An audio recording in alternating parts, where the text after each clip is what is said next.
From the heart of trucker America, my boy Reed Coverdale, host of the Naturalist, Capitalist. As the left becomes less religious, they become more statist. And as the right becomes more religious, they still become more statist. Whenever you add government, you by default remove community. But it actually starts with Bush, right? Like in 2006. That'd be the most satisfying, like, chair shot, ka-chung. And I have no intention of keeping any promise that I make. The radical messaging is almost more pragmatic sometimes. It's bad that the state is as big as it is.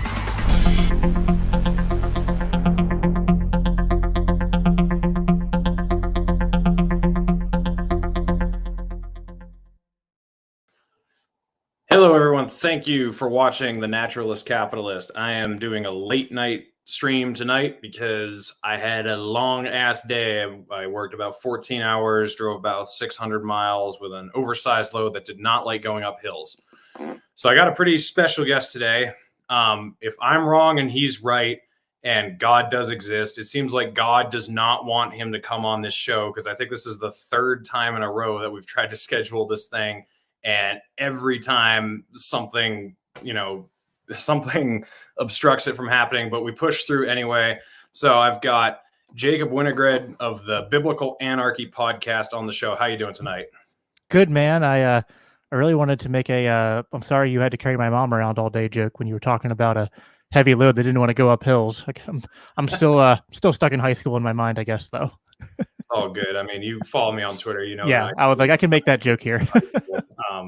So is it Jacob Winograd or Jacob Daniel? Is that your middle name or what? So Daniel is my middle name. I didn't have my last name on my profile for the longest time.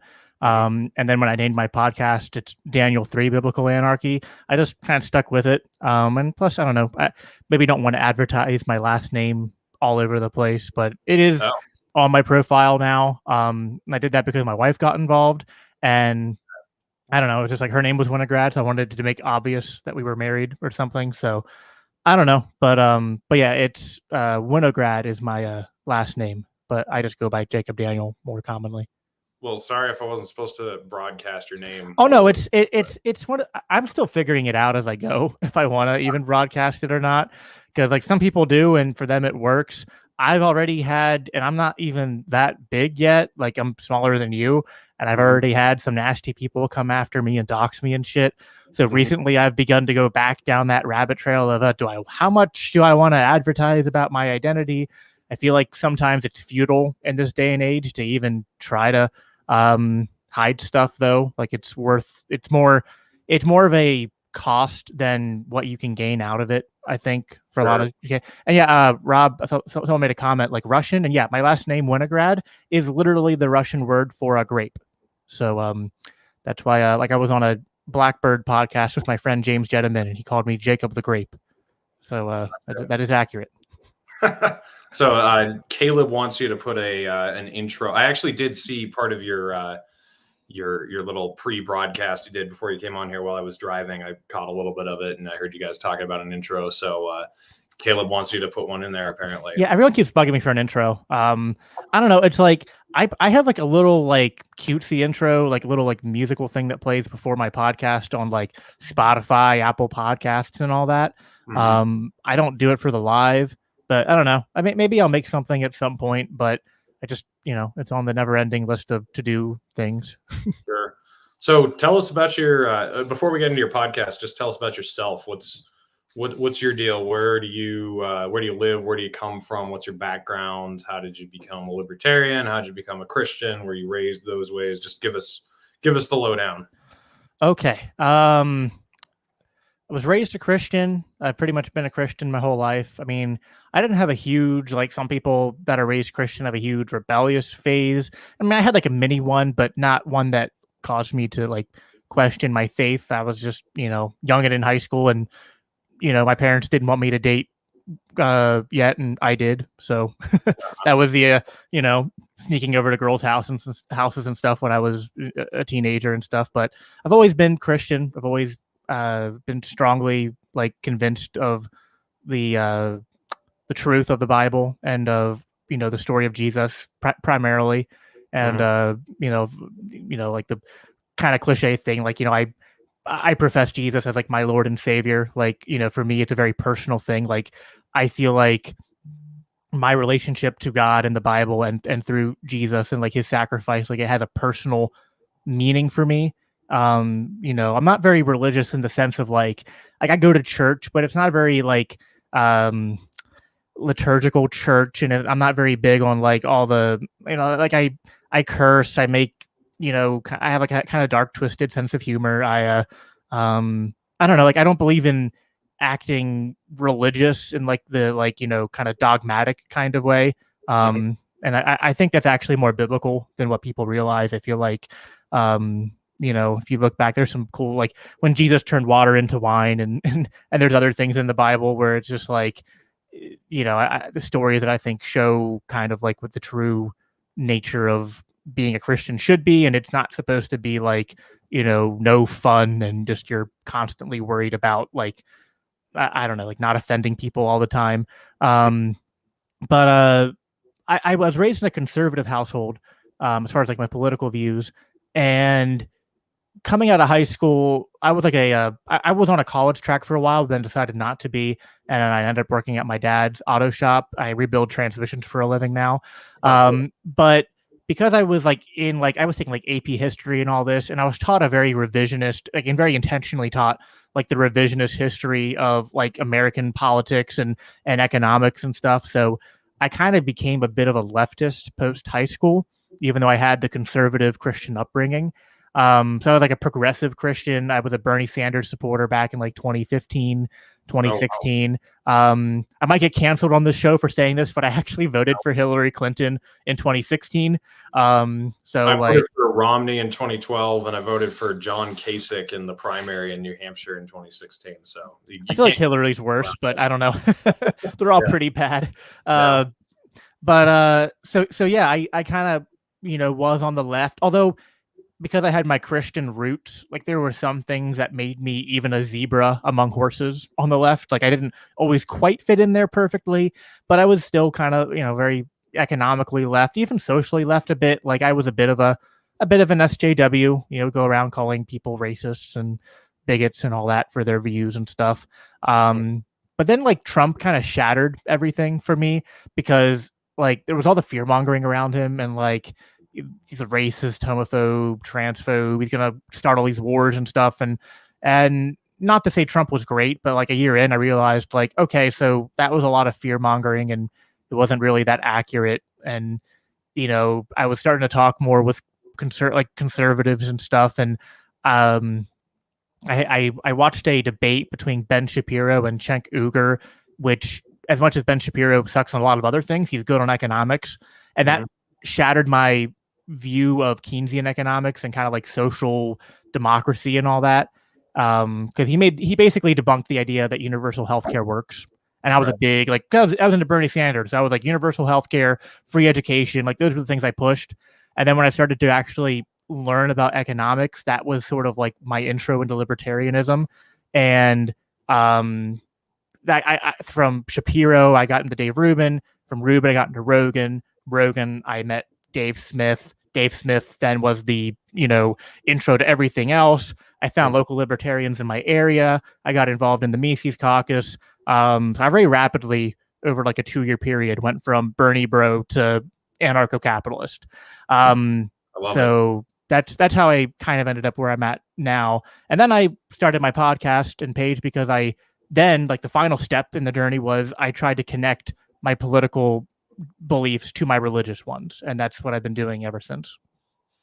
Yeah, so I was raised very conservatively and very Christian, and it was when I left high school I started working and I started expanding my horizons. I realized that conservatism, at least like neoconservatism and this new weird form of conservatism that's overtaken the country, it really didn't align with Christian values at all. No. Because in my mind, Jesus was an anarchist. I've thought this for a long time. I do want to get into whether or not he was a libertarian, but I did think he was an anarchist. I did think he was someone who did not advocate for government force or didn't even really necessarily care about the government. It seemed to me when I was a Christian that Jesus really cared about the condition of your soul.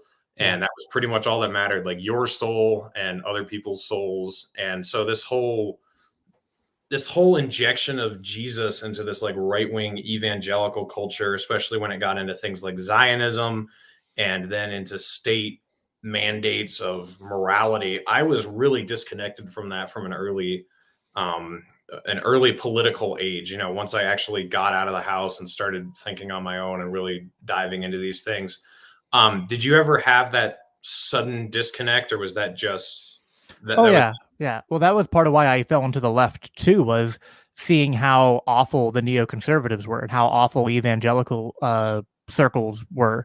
And they didn't reflect Christ very well. And as much as I have issue today with like progressive Christianity, there is an element there that they got right, I think. Sure. Like they rejected the neoconservatism, but like then like went hardcore embracing the statism and the socialism, which I hate.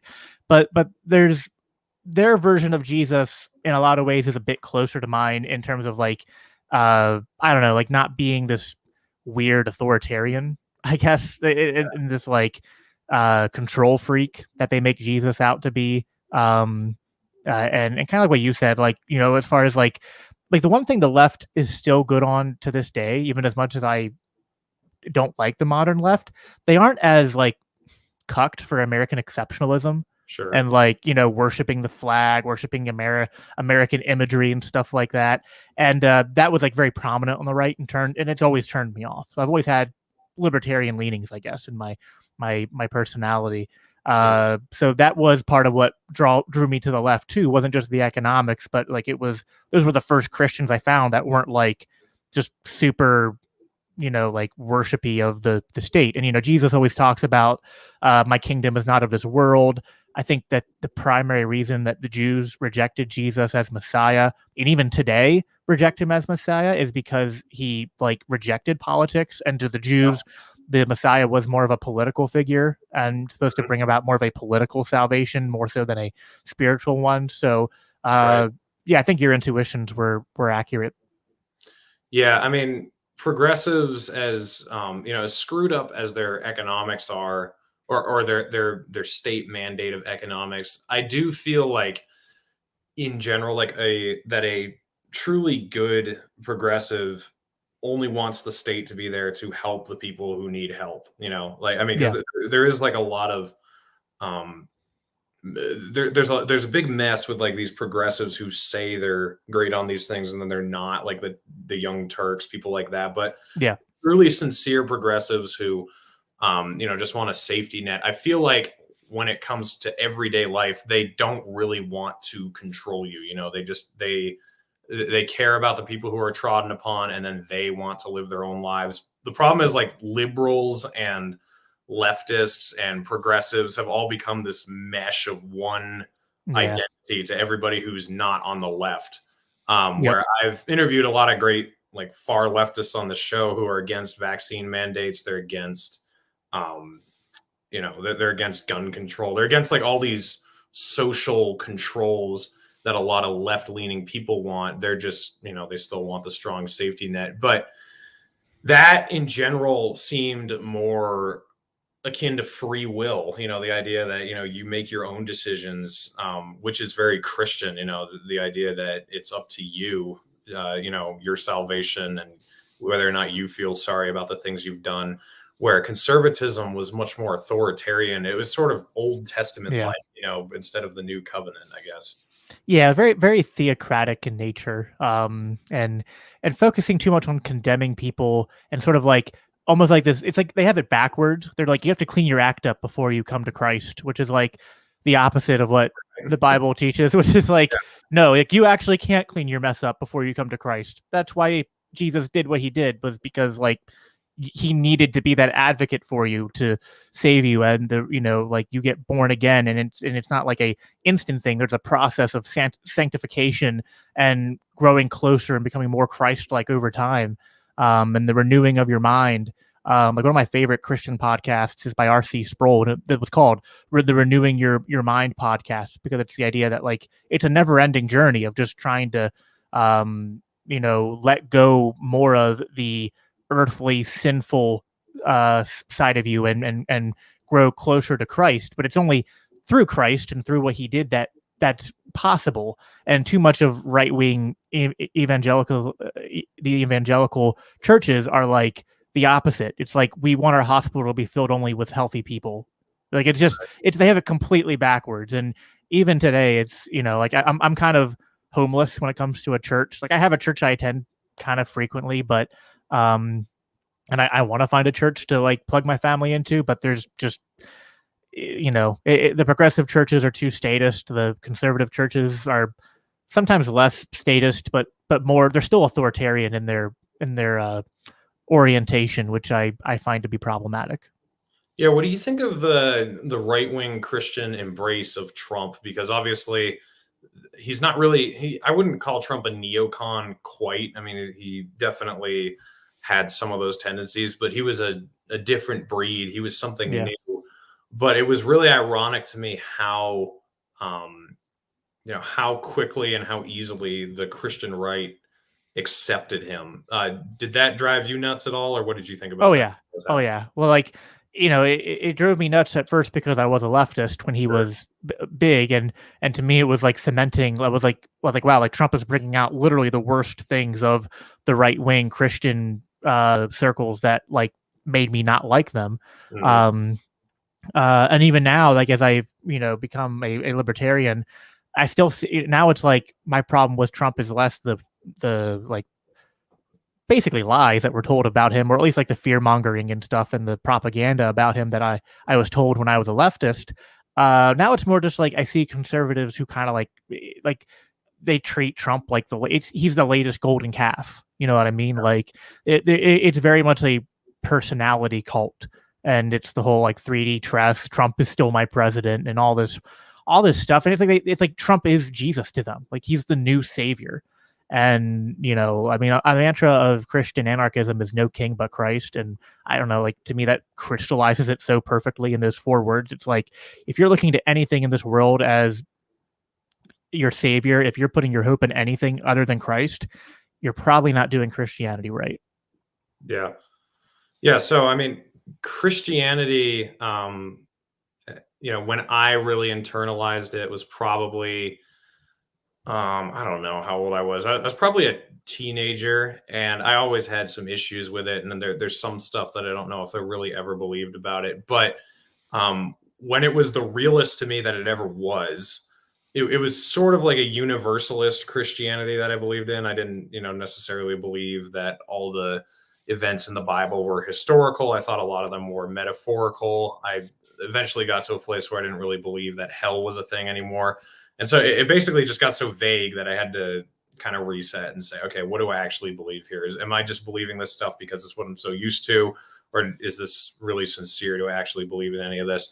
But when I was still in that point of accepting Christianity and, I believed in it the most that I ever did, I really think I was pretty in line with what you think about, the state and Christianity. That was always, and I already mentioned this a little bit, but that was always really repulsive to me when they would try to mix Christianity with government. And I always thought it was pretty biblical that, at least in the New Testament, not so much the Old Testament, but in the New Testament, Jesus was really against the church. He really hated the Pharisees. He hated the merger of business and church and state and church. And even some of the Old Testament, like when Samuel was talking to the Israelites and they said, we want a king. And he said, no, you don't. If you have a king, he's going to take this much of your crop. He's going to enlist your sons. You don't want this. You want God. And they were like, no, give us a king. Give us a king. And then he finally gave them a king, and it was Saul, and it was terrible, and it was a disaster. So I always kind of, I think for the most part, when I was a Christian and it was real to me, I pretty much agreed with you. But why don't you give us your basic philosophy on why Christianity can bring people to anarchy, why they go hand in hand, and why they're not opposites? Yeah, sure. The way I like to split it into 2 categories. There's 2 types of relationships that the Bible talks about. There's the vertical relationship between God and man, And that's the one that people often think is in conflict with anarchism. I don't think it is, and I'll get into that as I go. Then there's the horizontal relationships, and these are the ones where it's the most obvious, I think, that Christianity is not just in good keeping, or it's compatible with anarchism. I think it actually preaches anarchism, and that's the sense that no man has the right to own another man. Like, to me, it's, like, I'm an anarcho-capitalist. I'm a Austrian, and I believe in the idea of self-ownership and property rights. And I think that the teachings of the Bible regarding property, regarding our relationships to our brothers and sisters, to our neighbors, even to our enemies, are pretty clear in that we don't have the right to be the master or the owner of other people, or to initiate force against them or violate their rights. And that's pretty consistent. Some of the confusions can be around, like, the scriptures regarding authority, and I think that the easiest way to dispel that is to remind people what Jesus talked about when he talked about being a leader. Jesus equated being a leader to being a servant, and it's not in the cliche, cringy way where politicians call themselves public servants, but in the actual biblical way of being a servant. And I think this was great. The greatest example of this was Jesus himself, not just like his entire life and sacrifice, as like the ministry he had, but also in the story where he washed his apostles' feet as a demonstration. He was basically to be a leader, to be someone who is considered a good leader and faithful to God, is to be a servant to those around you.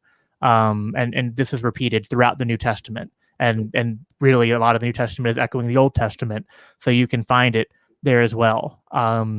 There's a passage in John where he says, "If anyone serves me, he must follow me, and where I am, there will be my servant also." Galatians talks about we're called to freedom, but we use our freedom not as an opportunity for the flesh, but through love to serve one another. Mark 10:42, Jesus warns his apostles. He says the Gentiles, they're obsessed with these kingdoms of men, and they're always trying to rule over one another. He actually uses the word, the Greek version of archist. It's like arcanist or something like that. And he's like, the Gentiles are always trying to be archists over one another. It will not be that way among you. And it's the very strong teaching in the New Testament about how we're all equal in Christ, that none of us are different in Christ.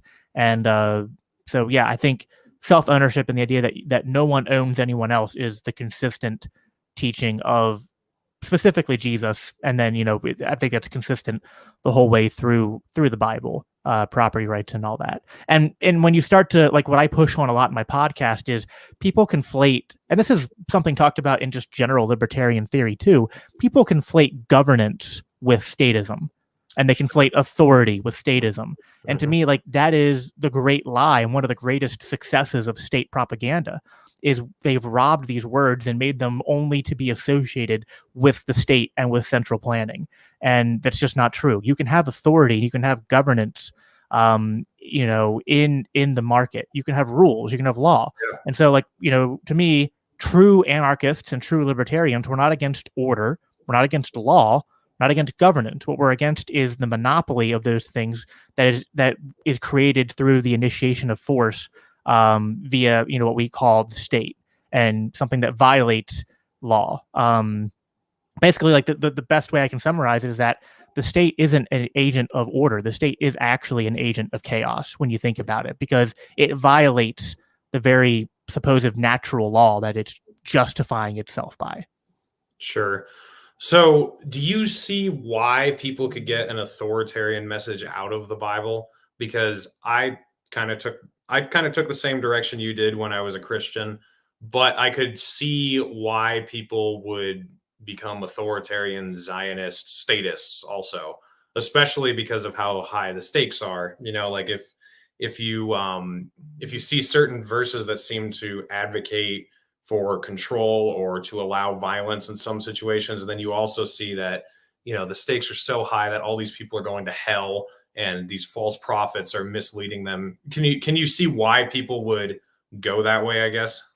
I mean, I can kind of understand where they're coming from. But I think the problem is, I mean, we have centuries of the church where it was literally mixed with the state when they were like one and the same.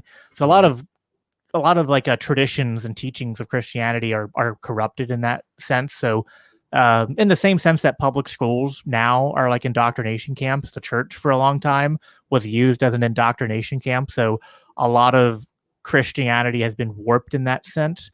Then there's also certain passages that get misused. Like the most common one is Romans 13.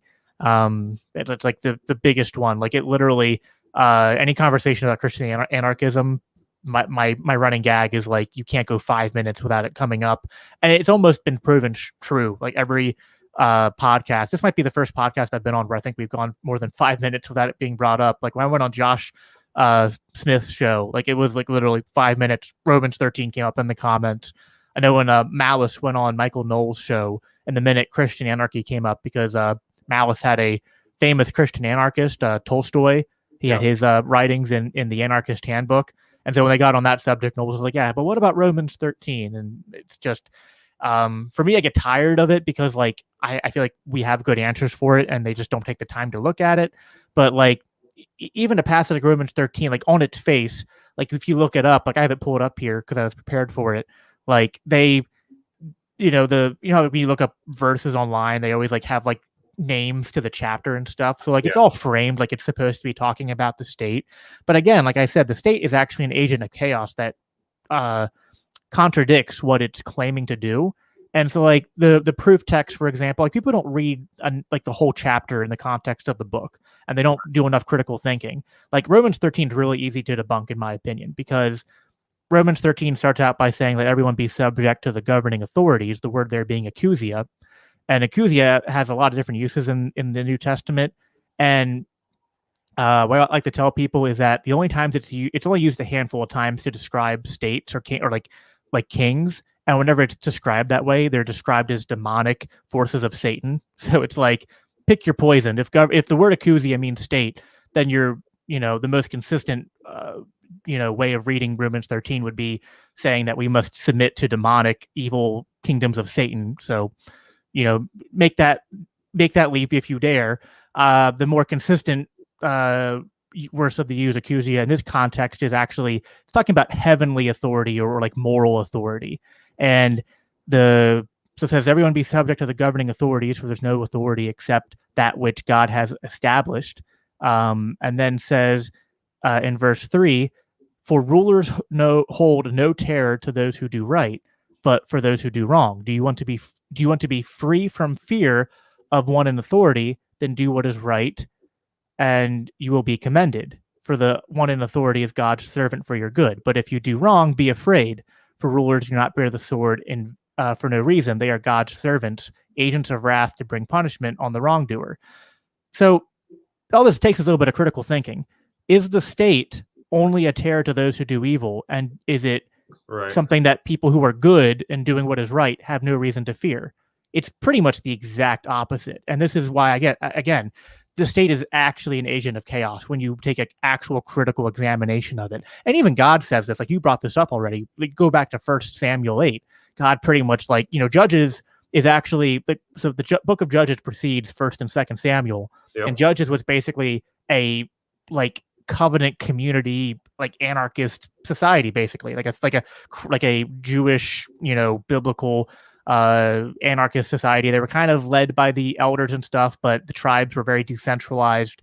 And theocracy, if you can imagine that. Yeah, and things weren't perfect in the book of Judges. Some bad stuff happened. There was a civil war at the end. So, and that's not surprising to me. I mean, I think you would agree with me. Like anarchists and libertarians, we're not saying, "Hey, we get rid of the state and utopia is ushered in." Like, no, bad shit still happens. The state just doesn't make it better, and that's basically the book of Judges into 1 Samuel is basically like that exact lesson spelled out. It's like, yeah, anarchy kind of sucks sometimes, but the state, central planning, kings, they suck worse. God literally warns them, like, this king, here's the conduct of the king you're going to ask for. He's going to take half your shit. He's going to enslave your children to plow his harvest and to serve in the front lines of his wars. And he's going to take your women and daughters and stuff to be his. And you will cry out to be delivered from the king that you've asked for. And on that day, I will not deliver you. Which God actually does repeatedly. Like, so the rest of the Old Testament is basically this repeated theme of Israel falling, like asking for, like getting a new king. The king leads them into idolatry. They get taken over by a foreign nation. Israel repents, but they don't truly repent. They repent, but then they're like back to no, we need a king. And and literally the other thing in First Samuel that I like to point out too is that at the beginning, when Samuel goes to God and he's like, hey, they're asking for a king. What do I do? And God's like, well, don't worry about it. They're not rejecting you. They're rejecting me just like they've done from the very day I brought them out of Egypt. And he's referencing the golden calf. So really, it's like when you look at this, it doesn't, to me, it's just very self-evident that God's pretty much telling us that, like, when you ask for a king, when you ask for humans to be rulers and masters over other people, you are committing a form of idolatry. So as much as, like, to me, the state violates the other, like, it violates a lot of the 10 Commandments. It violates do not murder. It violates do not steal. I would say it promotes coveting, what your neighbor has and stuff like that. But the most primary commandment it breaks is the first two, which is to, love God and to bow down to no idol. Mm-hmm. So what about slavery? I mean, the Bible doesn't really seem to reject slavery. And the funny thing is, the thing about the Bible is, how the Constitution is, I feel like the Constitution's pretty well written and pretty clear, but people will try to say, oh no, this isn't constitutional. The Constitution actually doesn't want you to have an AR-15 because of, it seems like anyone can make any argument they want to with the Constitution. Mm-hmm. The Bible is much more vague and much bigger than the Constitution. So it seems like people are able to make whatever argument they want to back up their logic. And so they can say, they can find verses here and there, and then they can emphasize certain parts. But slavery, it seems to me the easiest way to condemn slavery would have it in the 10 Commandments and say, you shall not own another human, where it doesn't seem like it ever is that explicit. And then there are times when Jesus even says, like, slaves obey your masters. So what about slavery in the Bible? How do you, because in the beginning of this episode, you were saying that it's very biblical that you cannot own another person. Where do you find that? How do you rectify that? Well, to me, it's about, and there's this idea in Christianity and in apologetics called progressive revelation. I think, God is very much aware of how corrupt and evil we are.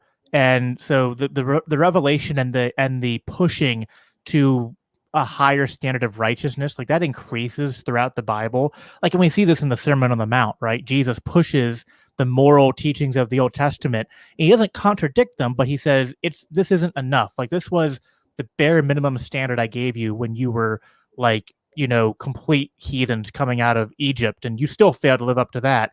But this is what I'm pushing you towards. And this is why a lot of the first anti-slavery movements were Christian.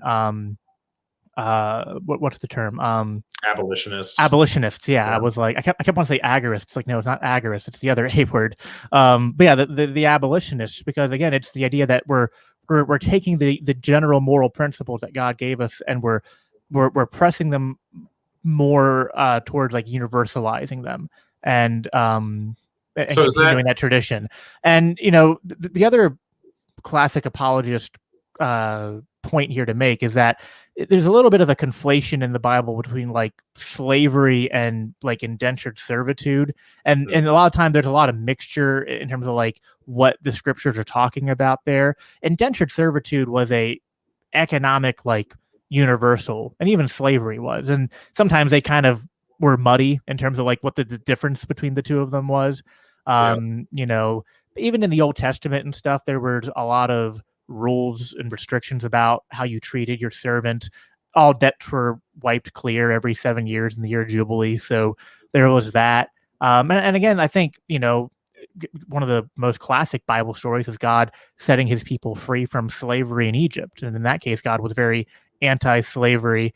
So I think it's more about like God realizing, like, listen, I could lay out perfectly. Here's everything you have to do to be perfect. But like, he knew, okay, if I give this to the Israelites, they're not going to follow it. They failed to live up to the, like, by our standards today, we look at the moral teachings of the Old Testament and we're like, yeah, this stuff's good. And this stuff's like, wow, that's barbaric. And we're like, yeah, it's barbaric, but you compare it to the surrounding cultures and it was actually highly evolved.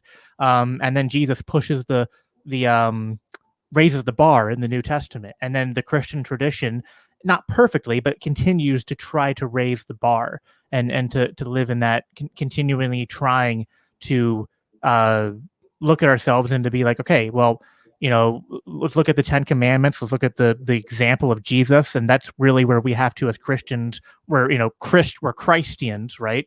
So let's look at the walk of Jesus. And there's really not much other than like, yeah, Jesus said, treat your slaves, treat your masters well. That was kind of in the vein of like of like turn the other cheek, and kind of like the idea of like, don't overcome evil with evil, but overcome evil with good.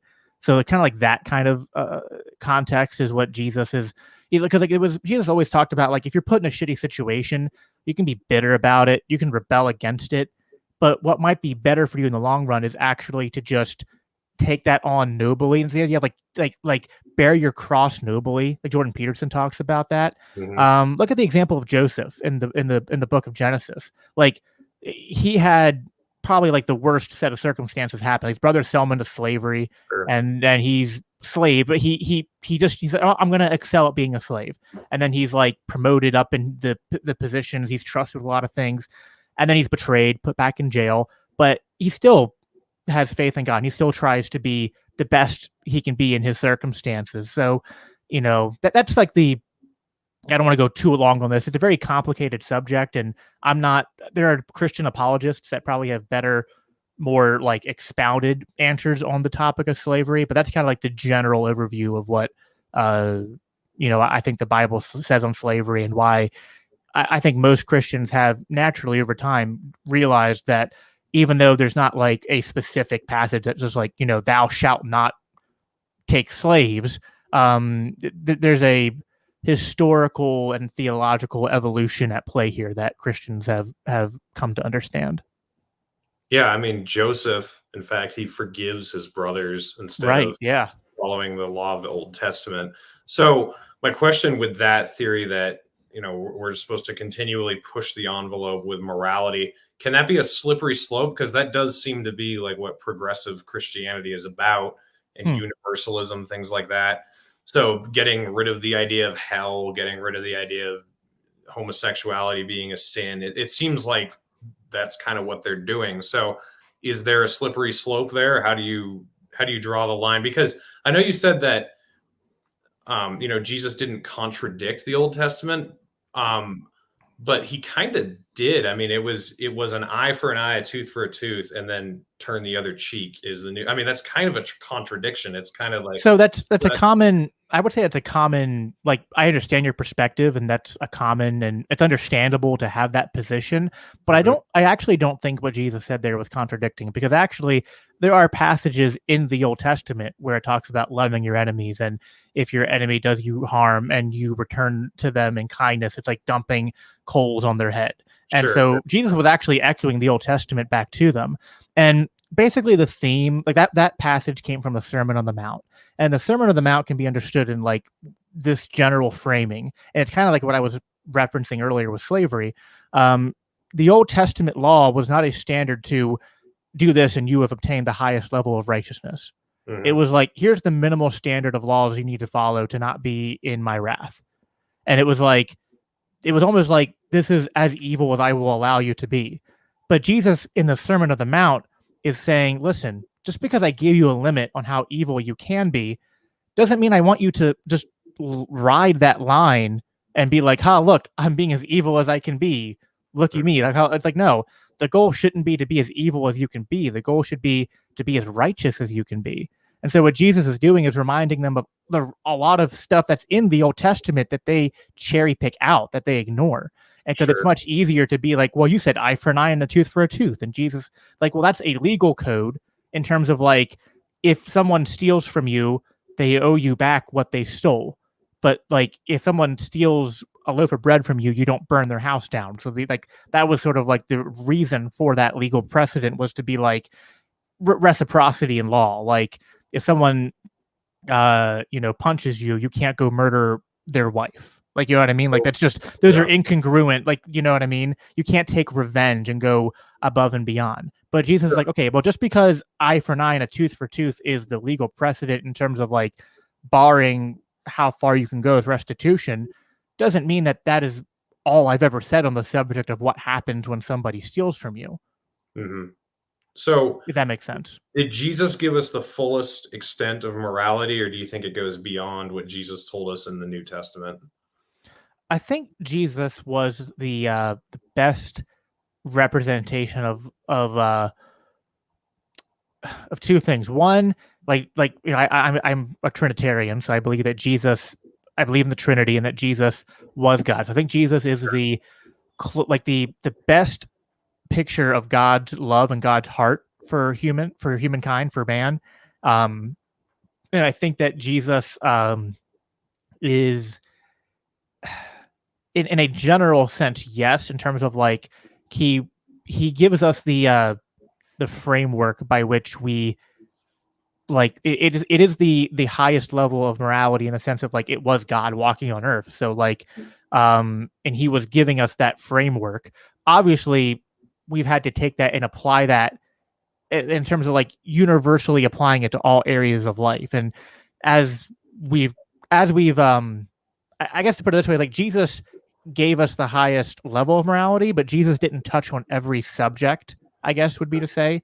You know what I mean? So like we have to take the moral principles that Jesus gave us, which was like a crystallizing and a refocusing of what he had always been saying even throughout the Old Testament, and then saying like, all right, like, again, like using the Sermon of the Mount as a sort of like focal point to be like, let's try to, like, I wouldn't say like we should be trying to go beyond Jesus. And I think that's the problem that the progressives have, is they're like, oh, well, like we can ascend past the morality that Jesus teaches. I'm like, well, I don't think you can. I think you can just learn to apply it more consistently in your own personal life and to apply it to more areas in society, such as slavery or such as the treatment of women or minorities or what have you. And I don't think there's anything wrong with those things, but there's a point where you've gone too far and you're adding things in there that aren't actually part of like the focus on progressivism, where they start like pushing the idea of like positive rights and stuff like that. Like that's where they've gone too far, for example, and they're or like the using the state to provide welfare and all that. Like it's an example of going, like, Jesus, you did say like, what you've done to the least of these you've done unto me, but he said what you've done, not what you licensed state thugs hired by the state to do on your behalf. Mm-hmm.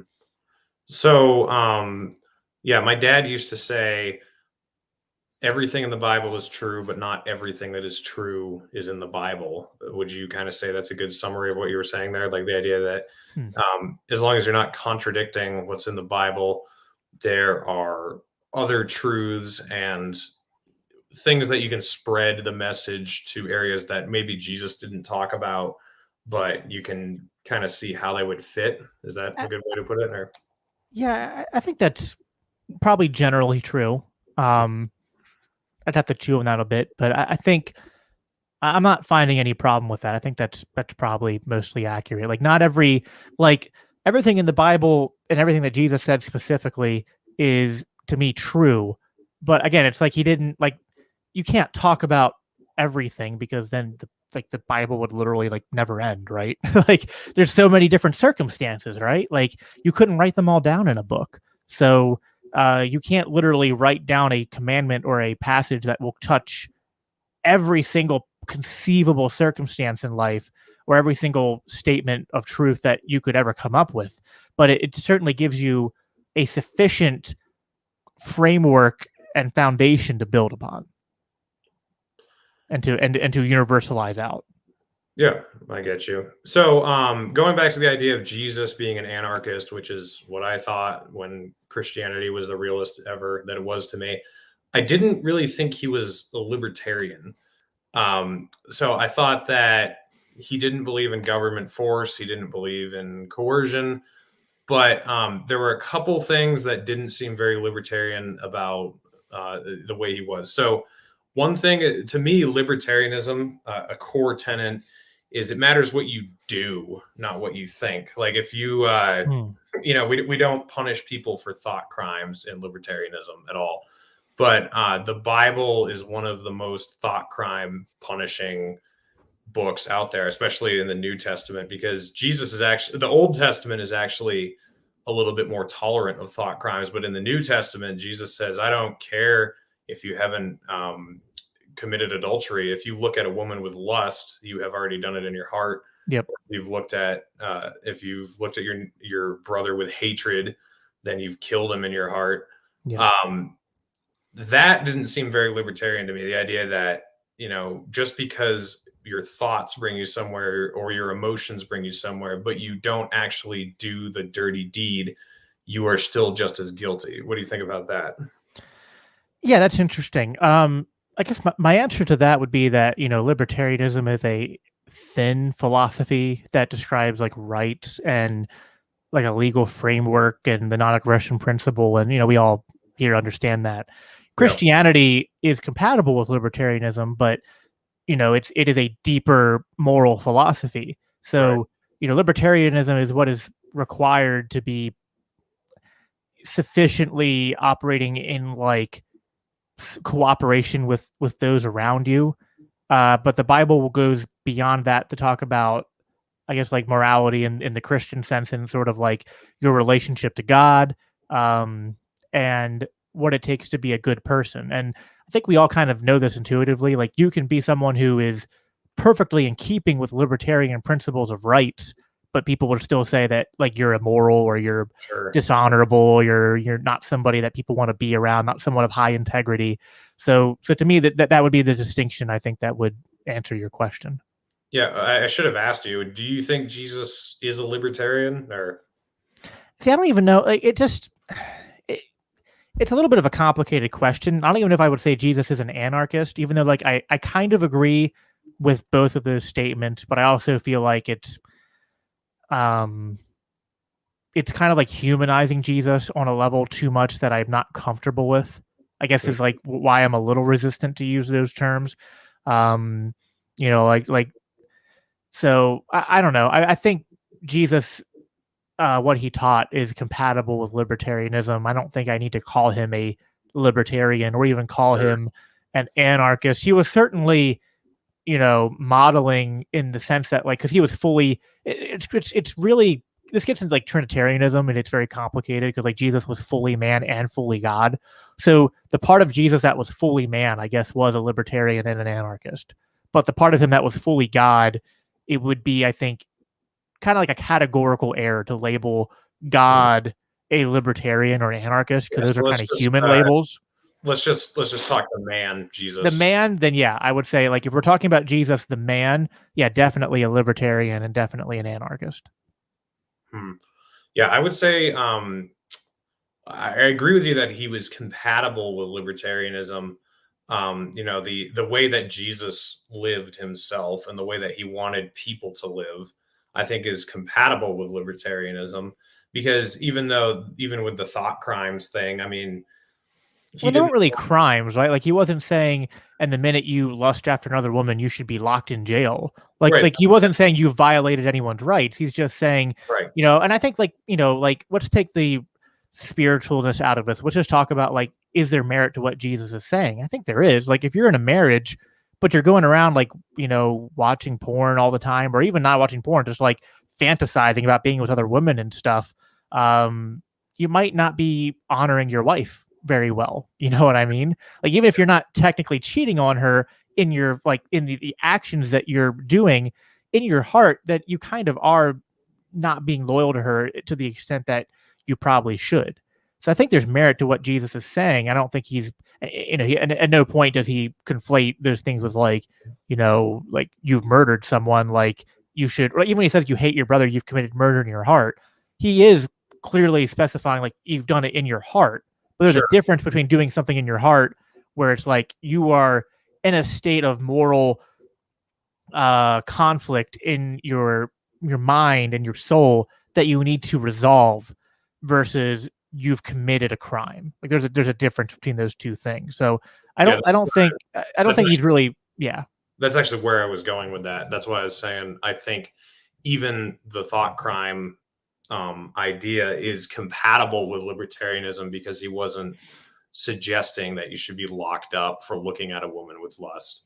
So like just like I think racism can be compatible with libertarianism. I don't think I don't agree with it, but yeah, I would agree with that. Yeah, it's like you can be a racist piece of shit and still be consistent in your like adherence to libertarian principles. That's why I think libertarianism is a thin philosophy. I don't think it is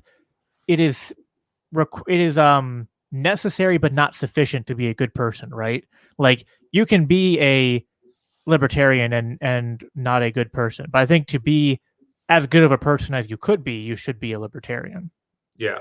So here's an interesting little thought experiment here, but I think you can not believe in property rights and still not violate libertarianism. So I don't think you should be a libertarian thinker.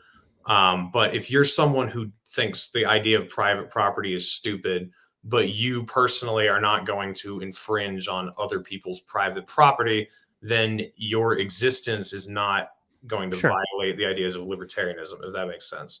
So when it comes to self-defense, I kind of think that about with Christianity. Like I think Christianity is compatible with libertarianism, but I don't think that Christianity teaches self-defense. So I don't think that it would violate the idea of libertarianism, but I think Jesus would not tell you to kill someone to protect yourself. And I realize that there are some verses you can cherry pick and, certain passages you can find that seem to justify it. But from most of what Jesus taught, self-defense does not seem very high on his list. I mean, he said, like, don't fear the one who can kill your body, fear the one who can destroy your soul in hell. Those who live by the sword will die by the sword. There's just like nothing about called sinful by Jesus or the Bible, but I do get what you're pressing on as far as like, is it something that he would advocate for as preferable or the correct way to live? And it's a complicated thing. Some of those passages, as far as like, so let's talk about like the most famous one is those who live by the sword will die by the sword. And I think this one's really misused by pacifists and taken out of context. And listen, I'm very close to pacifism. And I think, to be honest, you would even say libertarians are pretty, compared to the rest of the world, libertarians look almost like pacifists at times, right? Because like it is so foreign to statists to be against the initiation of force that anyone who's anti-war and who's pro-nap is almost like, oh, you're just basically a pacifist. And you'll be like, well, I'm okay with self-defense. To get back to what I was saying, the passage "live by the sword, die by the sword" is taken out of context, in my opinion. Because let's keep in mind the context of that line is it's Jesus in the garden, and the Pharisees have come to take him. Judas has betrayed him, and Peter goes after them with a sword and cuts the ear of the high priest off, I think. Sure. And Jesus stops him and says, "No, stop." What he says before the line of "those who live by the sword die by the sword," he reminds, I forget the exact wording, but he basically reminds Peter, like, will I not take the cup that my Father has prepared for me? And reminds him, like, did I not tell you this was going to happen? Like, Jesus prophesied this exact moment multiple times. He's been telling them for weeks, I'm going to go to Jerusalem. I'm going to be betrayed. I'm going to be turned in. I'm going to be killed. And I'm going to come back in 3 days. The problem was, like, the problem was Peter and the apostles were not living by faith. They were living by their own understanding and like by what they could control. And I think in this context, what Jesus is condemning is not Peter for acting in self-defense, but for Peter not acting in faith, for acting in doubt. And this also, I think, is further supported by like the whole story of like Peter denying Jesus 3 times before the rooster crowed and all that. Like the thing with Peter was his like he was brilliant at times in his discernment, in terms of like he was the first one to proclaim Christ as savior. And then that's that famous passage where he's like, "You are the rock upon which I will build my church." But he also is one who famously struggles with his faith. And so I think that is what that verse in context is talking about. That's my opinion, at least. The other ones about like turning your other cheek and stuff. I mean, again, Jesus says, "Turn your other cheek," not like roll over and die. I think the context of that passage is like the imagery he uses there, and then the examples he gives are not life-threatening scenarios. If someone slaps you, your life's not in danger, really. He also says, like, if someone asks you to walk 1 mile with them, walk 2 miles. And other things like that. Is and this was what like really struck me about him in general, with the idea of don't fear the one who can destroy your body, fear the one who can destroy your soul in hell. That was the essence of his being as a man on planet Earth. Was like, oh yeah, I think that's the Roman government. Don't worry about the Romans. I know they can kill you. Who cares? Like, worry about your heart, worry about the condition of your soul. Yeah. So he like, especially with that verse, and then the testimony of his life, it seems very, maybe it's not a condemnation of self-defense, but certainly not an encouragement of it. Well, I think what Jesus is doing, and it's like, I don't think what you're saying is quite right, but it's also like, it's kind of in the middle. I think what Jesus is saying is not that self-defense is bad, but also reminding us to have faith and to not, again, like just like with Peter, like, don't live by faith in just yourself and your abilities alone. Because if you focus only on that, you are, in a sense, failing to have faith in God. And so it's a tension, right, between what do we trust God for and what do we take care of ourselves. And this kind of reminds me of like that, you ever heard like that like a little story? It's not like a real story. It's like the one where like a man believes that God's going to rescue him from a hurricane or a flood, and ends up dying after like a boat and a helicopter came and tried to save him, and he said, "No, God's going to save me." And then he goes up to heaven and he's like, "God, why didn't you save me?" And God says, "Well, I sent a boat and a helicopter for you, dumbass. Why didn't you get on them?" So there's this dichotomy between like, trusting God and then kind of like dealing with the real world. And that's a tension that a Christian has to walk through. And there's no clear answers other than just to, not get too, I think it's like a balance, because like we're also said to be in the world, but not of it. And I think that's the dichotomy we have to wrestle with, which is like finding that balance between like not being lazy and just kind of like expecting, "Oh God, you'll do it for me," but also not being so self-dependent that we don't rely on God for anything and almost like act like we can live our life without God. So I think that's the tension of those passages that Jesus is pushing on, is not so much a condemnation of self-defense, but more a reminder to not be too focused and obsessed on only what you can do, and not giving God credit to be able to provide. Gotcha. Well, we're coming up on an hour here, so we'll cut it off. But thanks for coming on, man. I'm noticing a lot of tension between between Christians and atheists in the liberty movement, and I think it's really dumb. And I think that people don't understand that, there are certain arguments that are going to resonate with different people better. So people who are religious, if you can make a religious argument for libertarianism, then that's good, because you're going to be able to convince them that libertarianism is the way. And then people who are not religious, if you can convince them of liberty in a non-religious way, that's also a good thing. And we have to be doing both of those things at the same time. And obviously those ideas can maintain congruence with libertarianism, but they're obviously going to conflate with, what you're preaching, what I'm preaching about religion. And that's okay. Like the idea that I could try to make a comparison between the ridiculousness of the church and the rituals that the church does and the crazy things they'll have you believe, and then, liken that to the state. And then you can point to like, the values of believing in something higher than humanity, and how the state is just us and it's a crock of shit and it's just centralized planning and it's bogus. Sure. We should be able to do both of those things and not hate each other. And I think you and I are good examples of that, but a lot of people need to learn from that and, need to internalize it a little bit. I was wondering, just to close out, have you seen that and what do you think about it? Yeah, no, I agree with you wholeheartedly on that. I think the problem.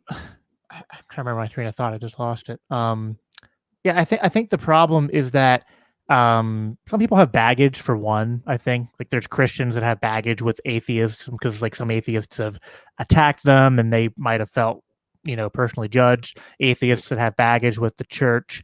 I'm really sympathetic to atheists who have baggage with the church. And honestly, when you made your thing, like I'll make a comparison between the traditions of the church that seem silly and the state. It's like, well, I do that too, actually. So we're not even really in conflict there. A lot of what, it's like, I always tell atheists, it's like, we have a lot in common because like, I feel like sometimes I hate Christians in the church more than atheists do sometimes, because a lot of what is bad about Christianity to me is a result of that mixture between the church and the state. And I'd encourage, people, if you haven't, to go study the early church because it was actually a lot different in the way it was formulated and run, pre-Constantine, before that mixture happened. But yeah, I think in general, we need to focus more on fighting the state than fighting each other.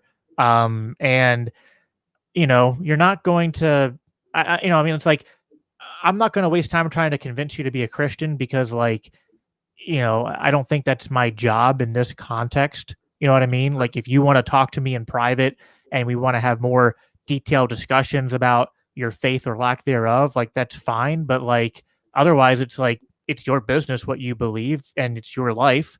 And you probably feel that same way about me. And I don't know, I think it's better to approach these subjects with kind of like a humility and intellectual curiosity to be like, if we're going to discuss these things, let's do it from a place of good faith and hey, here's where we agree and here's where we diverge and try to learn from each other, and then get back to like fighting the things that actually matter more. Because at the end of the day, I don't care about your atheism and you don't care about my Christianity if we both agree on not using the state to push either of our beliefs on one another. And I think that's the most important thing. And if Christians and atheists and other people of different faiths, if we can't unite under that, then we're screwed. You know what I mean? So we have to, hate the state more than we disagree with one another. And I feel like that should be more common sense than, an easy conclusion to come to. And it's unfortunate that there's some that haven't come to it yet. Yeah, man. Well, thanks for coming on. I'll definitely have you back on in the future. Hopefully God stops trying to interrupt our video meetings that we're trying to do. But I've got your YouTube linked in the description along with your Twitter page.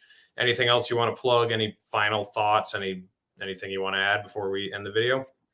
I don't know if there's anything else I want to plug too much. I do have a website that's going to be released soon. It's there right now, but if you go there, it's like half up, half still in template mode. But it'll be done, I think, by the end of next week. It's just daniel318.com. So you can go there, and I'll be starting a blog and stuff there. So if you guys want to check that out, you can do that. And other than that, my closing thought, I saw a comment here where someone said we can defend ourselves better without violence most of the time.